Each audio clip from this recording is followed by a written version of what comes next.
हजारों साल नरगिस अपनी बेनूरी पे रोती है, बड़ी मुश्किल से होता है चमन में दीदावर पैदा। करामात के हवाले से आपने मौलाना शब्बर रजा से अच्छी गुफ्तगू समाअत की।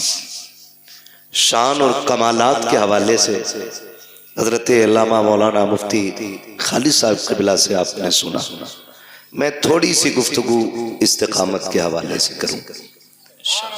याद रखिएगा, करामत क्या है?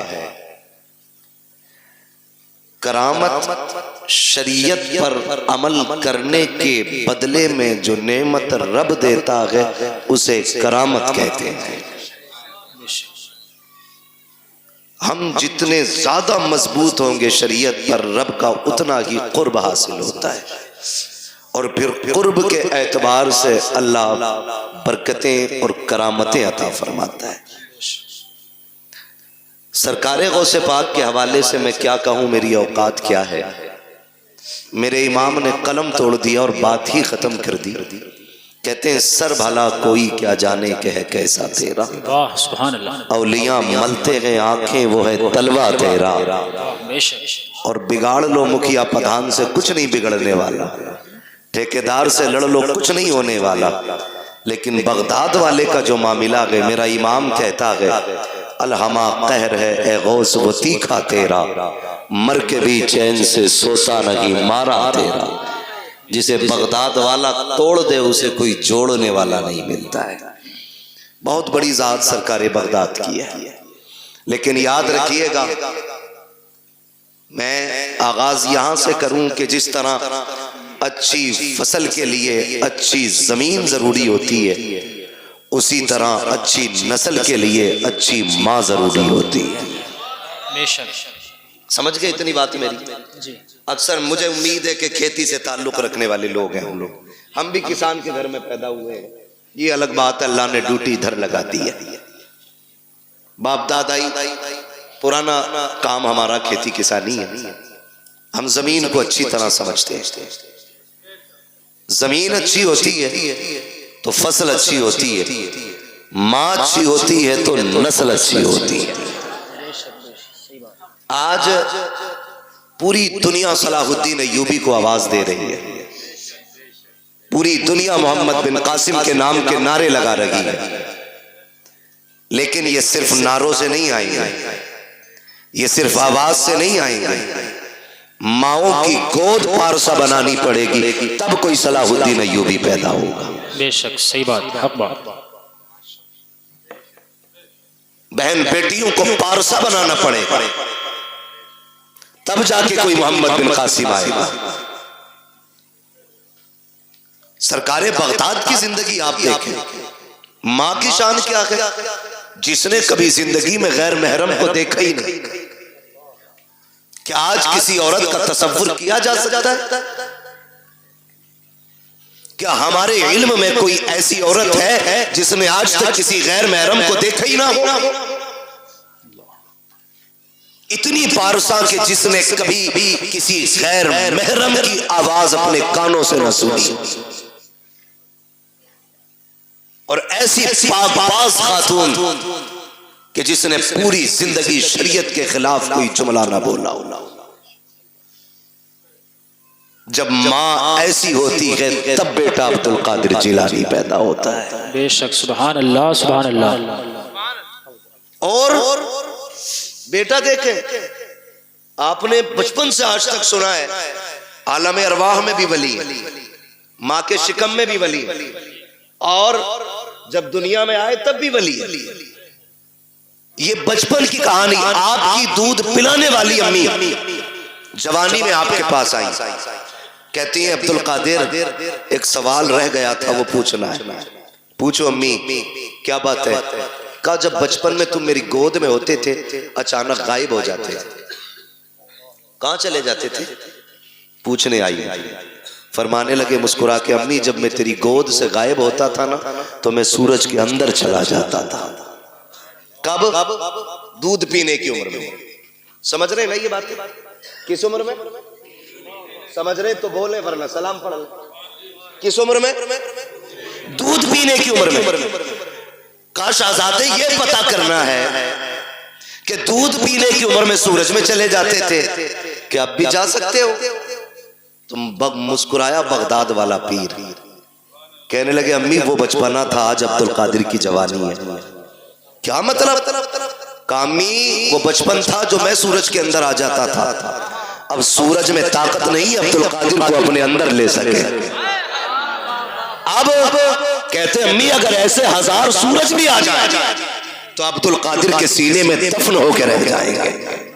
अब रब ने अब्दुल कादिर को वो कमाल बख्शा, ये अब्दुल कादिर के बचपन की कहानी है।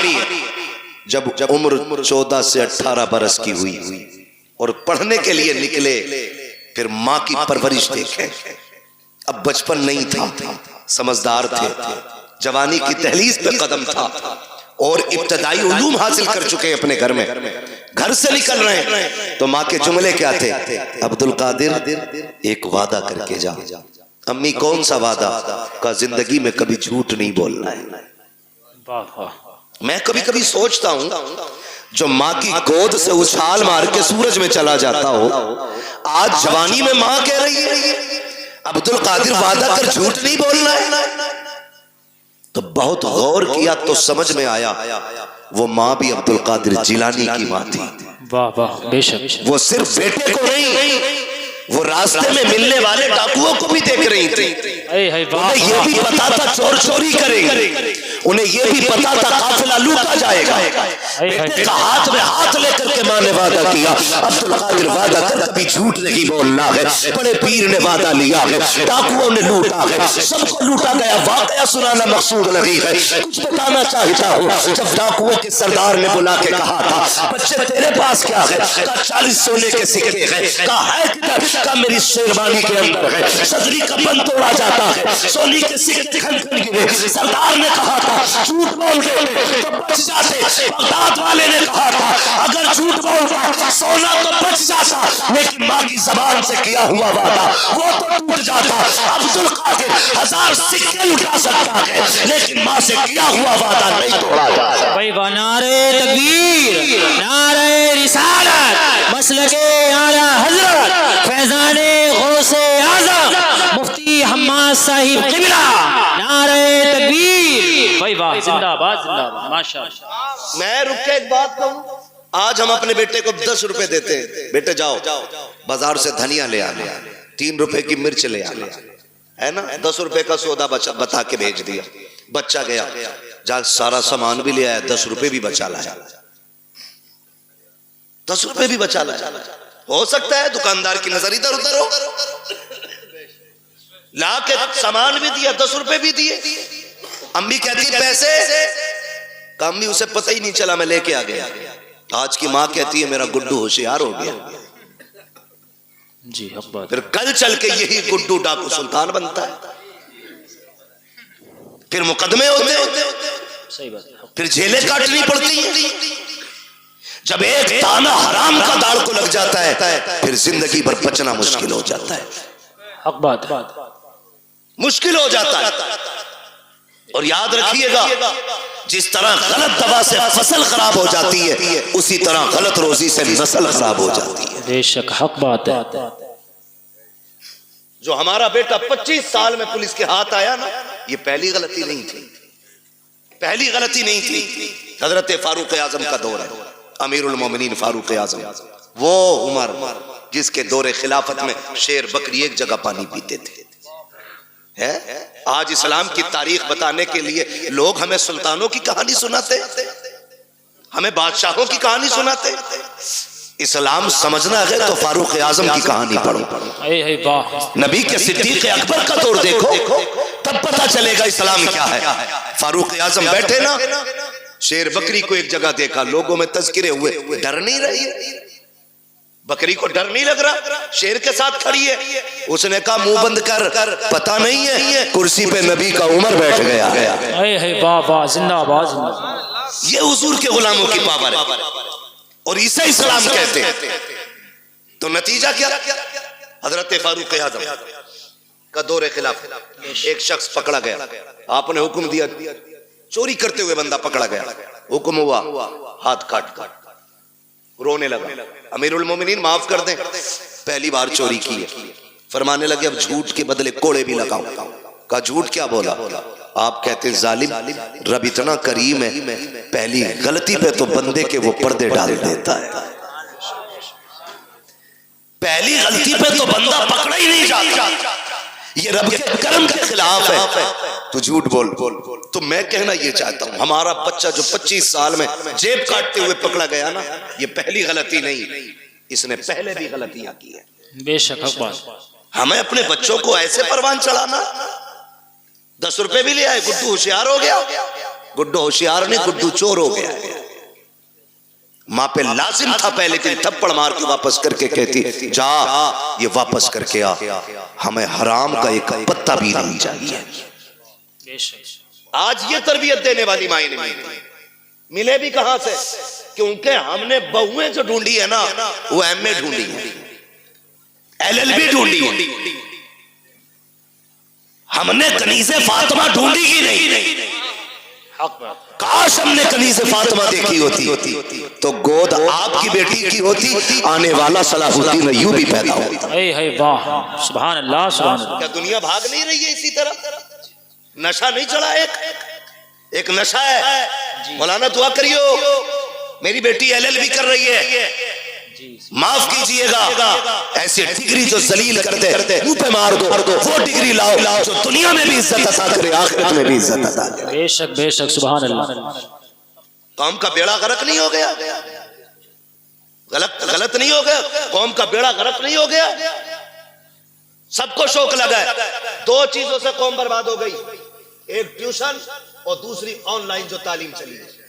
इर्तिदाद का बहुत मसला, पूरा हिंदुस्तान रो रहा है इर्तिदाद की बीमारी को देख करके। सब कह रहे हैं सत्तेबाब करो, मौलवियों रोको। एक मौलवी किसे किसे रोके? मौलवी के कहने का इंतजार न कर, अपने घर का खुद मौलवी बन जा,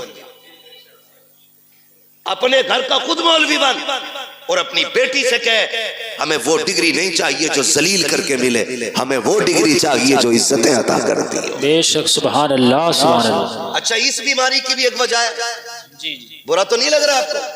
लगे तो खाक से लगे, मैं आईना वो दिखाऊंगा दाग चेहरे के, जिसे खराब लगे सामने से हट जाए। बेशक हक बात है। वाह वाह वाह, परवाह नहीं है। बहुत अच्छा मुफ्ती साहब, कितने लोग सुभान अल्लाह कहेंगे, कितने नहीं कहेंगे? भाई वाह, पाए मोरा लंग नेस्त, मुल्के खुदा तंग नेस्त। वाह 365 दिन में 400 तकरीरें करते, कमी नहीं है। मगर मैं समझाना चाहता हूं, बदल तो ये आग क्यों लगी है? ये आग इसलिए लग रही है, जो ये भूख लगी है ना लोगों को कि बेटी डिग्री होल्डर होनी चाहिए, इसकी भी एक वजह है। क्योंकि जब हम रिश्ता देखने गए ना, तो अगर किसी गरीब ने कहा मेरी बेटी ने कुरान पढ़ रखा है, तो बेगैरत सामने से कह रहा बस कुरान, बस कुरान, तूने इसे बस समझा है, ये सब है। बेशक हक बात, जिससे बस कह रहा है ये सब है। जी हक बात, बहुत अच्छा। बस कुरान नहीं जमे। हमारे बेटे ने कहा पढ़ी लिखी होनी चाहिए, तू किसे पढ़ा लिखा कहता है? जाओ चैलेंज करता हूं, अगर दुनियावी तालीम से मुआशरे सुधरते ना, तो फिर अबू जहल गुमराह नहीं रहता। दुनियावी तालीम उसके पास थी, दीन नहीं था। जी हक बात। मुआशरे जो सुधरते वो इस्लामी तालीम से संभलते। लगता है किसी को बुरी लगती हो, लगे बर्दाश्त कर लो, दवा जितनी ज्यादा कड़वी होती फायदा उतना ज्यादा करती है। जी हक बात। और जो कड़वी दवा बर्दाश्त नहीं कर सकता, फिर उसका इलाज गोलियों से नहीं, उसका इलाज ऑपरेशन से होता है। इसलिए कड़वी दवा बर्दाश्त और खाने के आदी बनो। ये जो आग लगी ना गया रिश्ता करने के लिए, क्या पढ़ा है? बेटी हमारी मिलाद पढ़ी हुई है, एक लेवल था उर्दू का, बच्ची मिलाद पढ़ लेती थी, कुरान पढ़ लेती थी, तो हमारे असलाफ कहते थे बहुत पढ़ गई। आजकल बस स्कूल नहीं पढ़ी है, हाई स्कूल तो किया ही होगा, बीए तो किया होगा। क्यों भाई? क्यों? नौकरी कराएगा, इसकी कमाई खाएगा, बेगैरत होते हैं जो औरतों की कमाई खाते हैं, गैरत वाले वो मर्द होते हैं जो अपनी कमाई बेटियों को खिलाया करते हैं। ये मिजाज बन गए हमारे क्या? नहीं, हमारा लड़का कहता बीए पास होनी चाहिए, खुदा की कसम बीए पास ना ढूंढ। आग लग गई है मुआशरे को, आज जो बेगैरती हमारी नस्लों में आ गई है, इसको नशा, इसको हवा देने वाले हम जैसे चंद लोग होते हैं जब बेटों के लिए डिग्री होल्डर तलाश करते हैं, जब किसी के दरवाजे से रिश्ता पलट जाता है, करवट वाला सोच लेता है इसकी बेटी का रिश्ता लौट गया है, अपनी बेटी को हाई स्कूल जरूर कराना है, मुझे बता तो सही, चल हाई स्कूल करा, IAS IPS बेटी को बना, मैं तालीम का मुखालिफ नहीं हूँ, बताओ तो सही, बिल्डिंगों में तुम टाइल्स लगाने वालों, मकानों में पत्थर लगाने वालों, मज़ारों के गुंबद बनाने वालों, कलश लगा करके लाखों की चादरें चढ़ाने वालों, मुझे बताओ तो सही, तुमने बेटियों के लिए कोई हया का स्कूल खोला के नहीं, कोई एक पर्दे वाला कॉलेज बनाया के नहीं, तुमने अपनी बच्चियों के लिए कोई तालीम के लिए तहसील का इदारा बनाया के नहीं? क्या तुम्हें पता है तुम्हारी बच्चियां जहाँ जाती है, मैंने तुम्हारी बच्चियों को बुरा नहीं कहता, लेकिन जानते हो तेरी बच्ची हया वाली हो सकती है, लेकिन जिसकी करवट में बैठी है वो मर्द बेहया है, जिसके बगल में बैठी है वो लड़का बेगैरत है। और याद रखिएगा, माहौल को देख करके लोगों के रंग बदल जाया करते हैं। मैं आपसे कहना चाहता हूँ, चंद दिन की जरूरत के लिए तुमने जरा से नाम और नमूद के लिए कुछ दिन के बाद खबर आती है फला की बेटी भाग गई है, उसने बाप के मुंह पे काली खोद दिया है, खुदा की कसम खा के कहता हूँ लाख किरिया ले आओ, कोई सच जो भागने से पहले थी वो भागने के बाद तेरे घर में आ नहीं सकती है। बेशक नारे तकबीर, नारे रिसालत, उलमाए अहले सुन्नत, मसलके आला हजरत फैजानी गौसे आज़म मुफ्ती हम्माद साहिब क़िबला, नारे तकबीर, नारे रिसालत, भाई वाह माशाअल्लाह, जिंदाबाद। कितने वीडियोस वायरल हुए ट्यूशन के नाम पे बच्चियों का इस्तेमाल। हाँ, और ट्यूशन पढ़ाने और बैठाने का सिस्टम, एक लड़की दो लड़कों के बीच में बैठाई जाती है, आंखें नहीं खुल रही, किसी की भाग जाए तो मुजरिम मौलवी। बदलो, डॉक्टर इकबाल ने कहा था न संभलोगे तो मिट जाओगे हिंदी मुसलमानों, बेशक हक बात, तुम्हारी दास्तान तक भी ना होगी दास्तान। खत्म करो कि बहू LLB चाहिए, ये शर्त लगाओ बहू हमें कनीज़े फातिमा ज़हरा चाहिए। मांगो, करके लाए LLB, 4 दिन बाद भूत आ गए उसके। कोई कह रहे आपको चोचा ले जाओ, नीर में नहला के ला, कोई कह रहा छोटे बड़े सरकार पे ले जाओ, 2-4 लट्ठों में ठीक हो जाएगी, लेकिन 6-6 महीने पड़े रहे, कह रहे सब में घुमा ले, भूत ही नहीं उतरे। मैं खुल के कहता हूँ भूत उसके उतरे जिस पे चढ़े हो, जो खुद भूत नहीं हो उसका भूत नहीं उतरा करता है। सही बात है, हक बात भाई रवैये बदलो, दीनदार बहू तलाश करो, दीनदार। कयामत में ये नहीं पूछा जाएगा तेरी बेटी ने LLB किया था कि नहीं, मगर ये जरूर पूछा जाएगा तूने बेटी को कुरान पढ़ाया था कि नहीं, तूने बेटी को मुस्तफा की शरीयत सिखाई थी कि नहीं, तूने बेटी को दीन दिया था कि नहीं। और सबसे अच्छी जिंदगी खुदा की कसम वो इस्लामी जिंदगी है, इस्लामी जिंदगी। ये तो सारे फिरका वालों का अकीदा है कि अल्लाह कयामत में बंदे को आगे खड़ा करके उस वक्त तक नहीं हिलने देगा जब तक हिसाब ना ले लेगा। बेशक बेशक सबका अकीदा ही से बरेलवियों का नहीं, सब इस बात से मुत्तफिक है। मैं पूछना चाहता हूँ, जरा ख्याल करो और गुमान करो, हमारी जिंदगी चौराहों पे कटी, हमारी जिंदगी ऐशो इशरत में कटी, होटलों में कटी। अल्लाह कयामत में पूछेगा दिन कहाँ गुजारा, रात कहाँ गुजारी, हिसाब मुश्किल पड़ जाएगा। और जिसकी जिंदगी कुरान पढ़ने और पढ़ाने में कट गई, उससे रब पूछेगा बता किधर जिंदगी कटी, कहेगा और कहेगी आधी जिंदगी कुरान पढ़ने में गुजार आई हूँ, आधी जिंदगी कुरान पढ़ाने में गुजार आई हूँ। वाह वाह सुभान अल्लाह माशाअल्लाह। इससे बेहतर जवाब क्या होगा, इससे बेहतर जवाब क्या होगा। लेकिन नशा चढ़ा है, मुखिया की बेटी है LLB कर रही है, वो भाई कई लोग तो ये पता खालिद भाई क्या कहते हैं, वो हमारी बेटी के बारे में बोल रहे हो, अल्लाह का शुक्र है भरोसा बेटियों पे, वही आग लगाते हैं जिन पे भरोसा होता है। सही बात, हाँ बहुत मसला है इर्तिदाद का। आग वही लगाता है जिस पे एतमाद होता है, जिस पे एतमाद नहीं उस पे तो आदमी अलर्ट रहता है, जिस पे भरोसा है वही। वो कहा था ना घर का भेदी लंका ढाए, आग वही लगाता है जिस पे भरोसा होता है।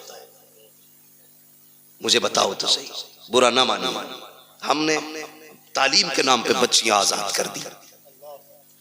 मेरे नबी ने विसाल का वक्त है, आवाज दी या फातिमा, जी बाबा दौड़ के आ गई, हाथ पकड़ा बेटी का। फातिमा बता मेरे बाद पर्दा कैसा करेगी? अल्लाह। सैयदा रोने लग गई। बाप बेटी का रिश्ता बड़ा अजीब होता है। खातूने जन्नत हुजूर के जिगर का टुकड़ा, वो जिसे मेरा नबी सबसे ज्यादा प्यार करे, जिसने सबसे ज्यादा हुजूर के साथ वक्त गुजारा, वो बेटी आका कहते फातिमा बता मेरे बाद जिंदगी और पर्दे का क्या हाल होगा? रो के कहती है अब्बा तेरे बगैर तो जीने का तसव्वुर ही नहीं है। फातिमा को जीने का तसव्वुर ही नहीं, अब्बा मुझे लगता ही नहीं मैं आपके बगैर जिंदा भी रह पाऊंगी कि नहीं। खुदा की कसम ये बेटी होती है। आज बेटी वालों से भी गुजारिश है, खुदारा बेटियों के साथ ना इंसाफी ना करो। इंसाफ ये नहीं कि उन्हें तालीम के नाम पे आवारा कर दो, उन्हें इल्म के नाम पे आजाद छोड़ दो। इंसाफ ये है कि उन्हें निकाह के बाद भी सीने से लगा के रखा करो। बेशक बात है। ये इंसाफ। हमने गलतियां की और बहुत गलती करते हैं। खुदा की कसम खा के कहता हूं, बेटी का हक खा के अगर हज करने भी जाएगा ना, अल्लाह मुंह पे मार देगा, कहेगा बेटी का हक खा के मेरे पास आया, मुझे तेरी शक्ल भी गवारा नहीं, लौट जा, नहीं चाहिए तेरे सजदे और तेरी इबादतें। ओ भाई बहुत सितम हम करते। बेटी अल्लाह ने कितनी बड़ी नेमत दी, रहमत खुदा की। बेटे आते हैं ना, अल्लाह सबके बेटों को सलामत रखे। मैं बेटों का मुखालिफ नहीं, बेटे भी बड़ी चीज है, क्योंकि इससे नस्ल और इंसान के नस्ब का चराग रोशन होता है, बड़ी चीज है। लेकिन बेटी उससे भी बड़ी चीज है, बेटी उससे भी बड़ी चीज है। बेटा आता है ना, रब की तरफ से पैगाम ला के कहता है सुन, हुक्म होता है रब की तरफ से, अपने लिए भी कमाना, अपने माँ बाप के लिए भी कमाना।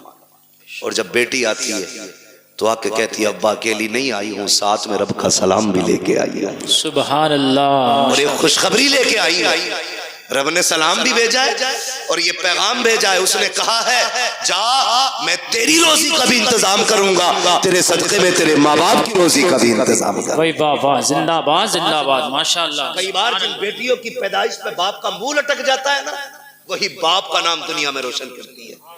राबिया बसरिया बेटी ही तो है, पढ़े ना तारीख, खातूने जन्नत बेटी तो है, ज़ैनब बेटी ही तो है, इनकी तारीख पढ़ें। कभी कभी बेटियां दुनिया में नाम रोशन कर जाती हैं। आप अगर समझ सकें तो समझें, नबुव्वत का ताज भले रब ने मर्द के सर पे रखा है, लेकिन नबी को माँ की गोद में रखा है। बेशक नबी को जन्म देने वाली माँ ही होती है, ये शान होती है इस बेटी की। जितने रुख इसके बदले, हर रुख में इज्जत रब ने बख्शी।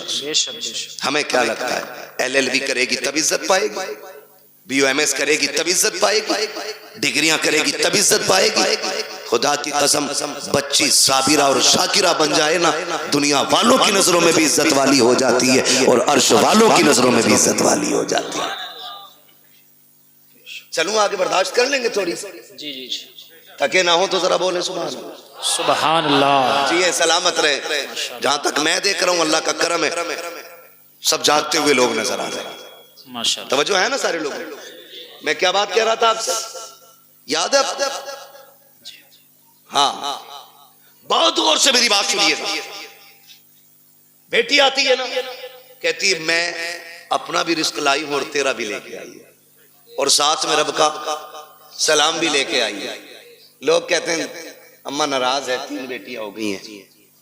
कई औरतों की कहानी, वहां खालिद साहब, हम लोगों का तो नंबर सरकारी रहता है, नेट पे कोई भी निकाल लेता है। फोन करती हैं लड़कियां, दुआ करना हजरत तलाक का नंबर है। क्यों? 5 बच्चियां हो गई, ताने सुनते सुनते अब ये दिन आ गए, वक्त नहीं कट रहा है और सास का लहजा बड़ा बिगड़ा हुआ है। दुआ करें अल्लाह एक बेटा दे दे ताकि माँ को घर में इज्जत मिल जाए। ये दिन देखने थे बेटी को, कि इसको अपनी इज्जत के लिए एक बेटे की भीख मांगनी पड़े।